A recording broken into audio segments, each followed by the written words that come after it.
मित्रों नमस्कार। आज की इस जीवन दर्शन यात्रा में आपका सहर्ष स्वागत है।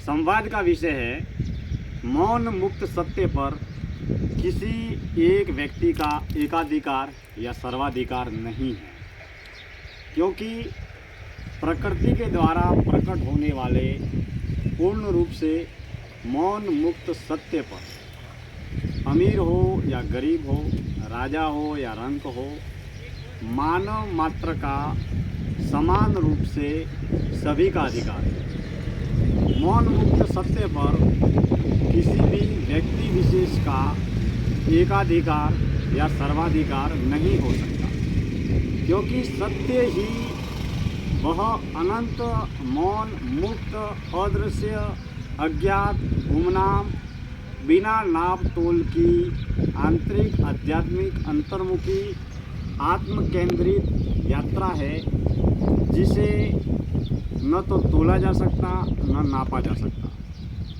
भौतिक तल पर सत्य की खोज की यात्रा में आंतरिक आध्यात्मिक तल पर कुछ भी प्राप्त नहीं होता है। हाँ, यह बात अलग है कि व्यक्ति विशेष वस्तु धन साधन और पदार्थ से जुड़े हुए संसार के प्रति साधक या सत्य का खोजी धीरे धीरे तमाम तरीके के आकर्षण मोह आसक्ति से मुक्त हो जाता है। अर्थात जैसे मौत के वक्त देश दुनिया और देह, रिश्ते, मित्र, पड़ोसी, गांव वाले, समाज वाले, परिवार वाले, तमाम तरीके के संपर्क और संबंध एक ही झटके से टूट जाते हैं, बिखर जाते हैं। मौत के वक्त रोते रोते, सिसकते सिसकते, तड़पते तड़पते, घुटन, बेचैनी, डर, अवसाद, चिंता, तनाव में हम सब कुछ छोड़ने के लिए मजबूर हो जाते हैं और मजबूर होना पड़ता है, क्योंकि जीवन का आखिरी असली लक्ष्य संपूर्ण त्याग है। इस दुनिया में हम मात्र एक प्रयोग कर रहे हैं, हम मात्र एक नाटक कर रहे हैं, हम मात्र एक अभिनय कर रहे हैं, हम मात्र एक पात्र है। दरअसल मौन मुक्त सत्य को न तो धन से पाया जा सकता है, न ही नाम से पाया जा सकता है, न ही पद से पाया जा सकता है, न ही पुरस्कार से पाया जा सकता है, और न ही मौन मुक्त सत्य को ज्ञान से पाया जा सकता है। क्योंकि धन साधन वस्तु पदार्थ संग्रह, धन के माध्यम से हम असंख्य गाड़ी बंगला पैसा प्रॉपर्टी वस्तु साधन जमीन बंगले जो भी खरीदना चाहते हैं वो खरीद सकते हैं। जो पदार्थवादी जगत में जो भी धन के माध्यम से खरीदा जा सकता है वो खरीद सकते हैं।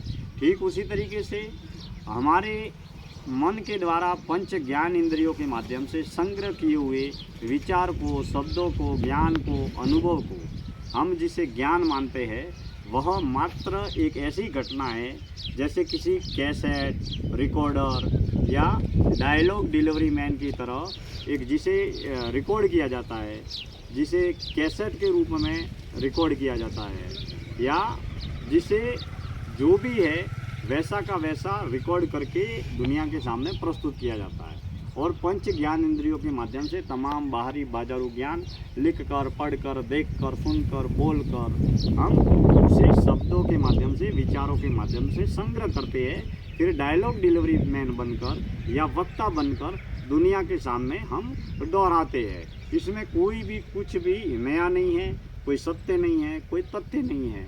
दोहराए हुए ज्ञान को हम दोहराते हैं, दोहराए हुए शब्दों को हम दोहराते हैं, और वही दोहराया हुआ ज्ञान धीरे धीरे पीढ़ी दर पीढ़ी, जो दादा ने दोहराया वो पिता दोहराता है, पिता ने दोहराया वह पोता दोहराता है, जो गुरु ने दोहराया वह चेला दोहराता है, और जो चेले ने दोहराया वो चेले का चेला, गुरु का चेला और चेले के रूप में इस तरीके से ज्ञान शब्द हमेशा आगे बढ़ते रहते हैं।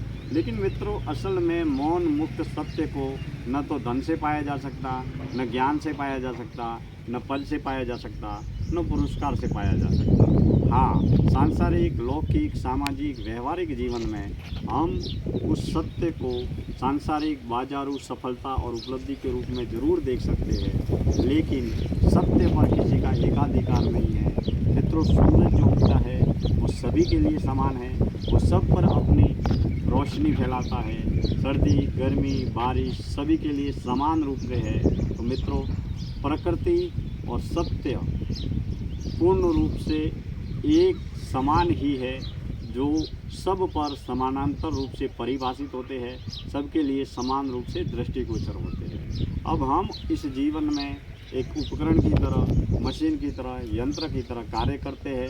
जिस तरीके से अलग अलग अंगों से पूरे शरीर का, पूरे जीवन का निर्माण होता है, ठीक तरीके से अलग अलग अंग जिस तरीके से मशीन की तरह कार्य करते हैं, ठीक उसी तरीके से हमारा ये जीवन भी, हमारा ये देह भी, हमारा ये मन भी मशीन की तरह ही कार्य करता है। जैसा उसे बनाया गया है वैसा ही वह व्यवहार करता है। तो मित्रों, हम ज्ञानी बने, विद्वान बने या बुद्धिमान बने, हम मात्र विचारों का, शिक्षा का, जानकारी का, सूचना का एक रिकॉर्डर की तरह, एक कैसेट की तरह या एक टैप रिकॉर्डर की तरह या एक डायलॉग डिलीवरी मैन की तरह मात्र सूचनाओं का, ज्ञान का, शब्दों का संग्रह करते हैं और उसे लिख कर, पढ़ कर, बोल कर, देख कर दुनिया के सामने दोहराते हैं। लेकिन मौन मुक्त सत्य जो शब्द से परे है, ज्ञान से परे है, समय से परे है, उस मौन मुक्त सत्य के अनुभव को प्राप्त करने के लिए हमें मौन मुक्त रहना होगा और जीना होगा। हमें अज्ञान से ही मुक्त नहीं होना है, ज्ञान से भी मुक्त होना है। हमें अंधविश्वास से ही मुक्त नहीं होना है, हमें विश्वास से भी मुक्त होना है। हमें पूर्ण रूप से मन से मुक्त होकर वाणी और शब्द के मौन से मन के मौन की यात्रा तय करनी है और वास्तविक स्वाभाविक जीवन को जीते हुए, होश और साक्षी भाव में रहते और जीते हुए, जीवन में दुख दर्द हो, सुख सफलता हो, जीवन में जो भी है यथार्थ तल पर, उसे वास्तविक तल पर बिना स्वीकार भाव और बिना अस्वीकार भाव के मात्र एक घटना देखकर, कर्म देखकर या क्रिया देखकर उसे जीते रहना है। और जीवन को जितना हम सजीवता के साथ में, सजगता के साथ में, जितना ही तल्लीनता के साथ में हम जिएंगे, उतना ही सत्य हमारे सामने अनुभव के तल पर विकसित होता चला जाएगा। जितना हम मौन में, ध्यान में, आंतरिक आध्यात्मिक यात्रा में, एकांत साधना में, ध्यान साधना में, मौन साधना की गहराई में जितने उतरते चले जाएंगे, उतना हम देह को साधना में लगाकर मौन मुक्त सत्य के दर्शन भी करते चले जाएंगे। क्योंकि दर्शन सदैव प्रदर्शन से मुक्त होता है। बेशक हम प्रचार, दिखावा, प्रदर्शन, विज्ञापन करके अमीरी, प्रसिद्धि, मान, सम्मान, पद, पुरस्कार, ये सब लौकिकता, सांसारिक बाजारू उपलब्धियाँ अवश्य प्राप्त कर सकते हैं। लेकिन मौन मुक्त सत्य हम सांसारिक बाजारू पहलुओं से कभी भी प्राप्त नहीं कर सकते, अनुभव नहीं कर सकते।